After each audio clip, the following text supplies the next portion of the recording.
Lord, we thank you for that new wine, Lord. And we want more. And we want more, Lord. And we want more, Lord. We want more, Lord. You have said this is just the beginning of the miracles. Lord, we are expecting miracles to start happening in our lives. Oh God, Lord, sa lahat na naririto, Lord. Lord, I speak by the power of your word and by the power of the Holy Spirit. I speak miracles. Miracles.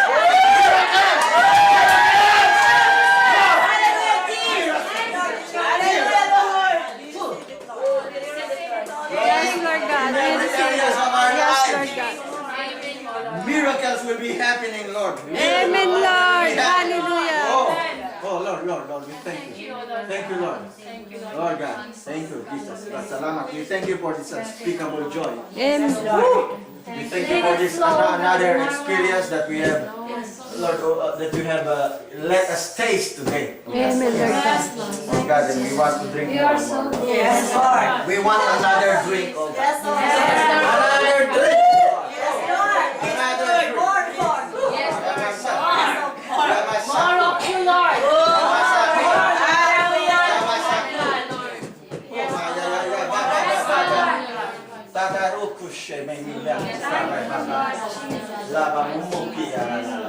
Oh, thank you, Jesus. Oh God, I praise you, I praise you, I praise you. Lord, I thank you, Lord. We bless you, we bless you. Amen. Amen. Okay, hallelujah. Mga two persons siguro ayusin na yung mesa while I want to hear some testimonies. Saan ba? Sige, mag-video ka lang. Okay. While they're preparing para hindi tayo Parang madilim. Doon ka kaya, Tita Flor. Eh?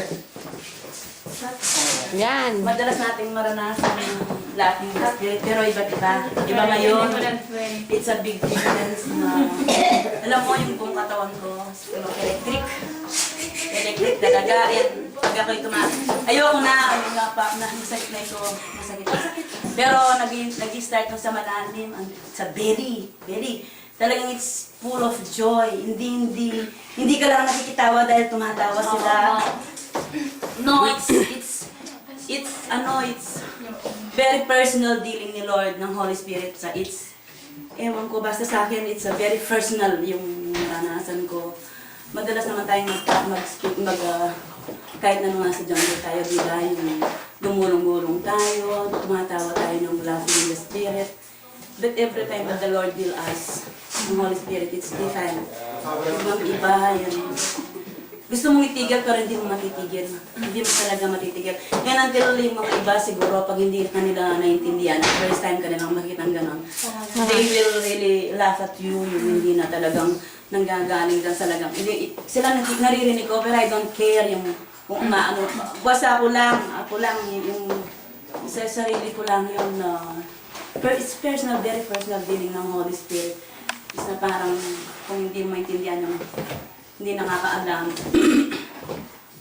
Parang nasisiraan ka na nang nawawala ka na sa sarili mo. Pero yung electric na yon, nung parang nakatayo tayong nakabilog, nararamdaman ko na, I don't know, Brother Dante and Sister Ophel, kung nararamdaman yung electric from all over my body.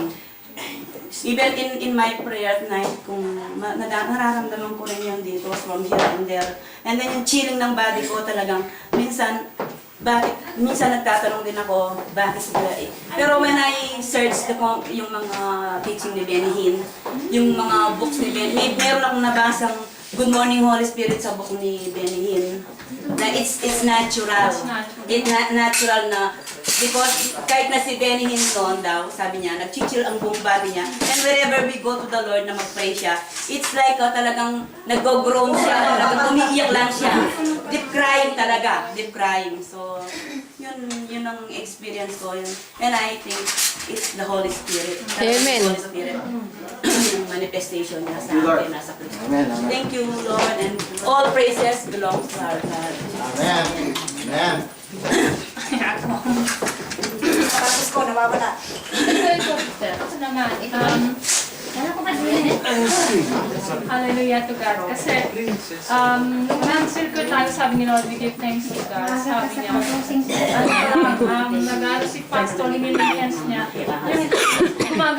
Gumagal ako kasi parang hindi ako makapagsalita. So, after that, nag-hallelujah ako, nag-pray ako. Sabi ko, Lord, release me into anything that I have in my heart. Diba? Kasi, I can't be in your presence without releasing me. With action.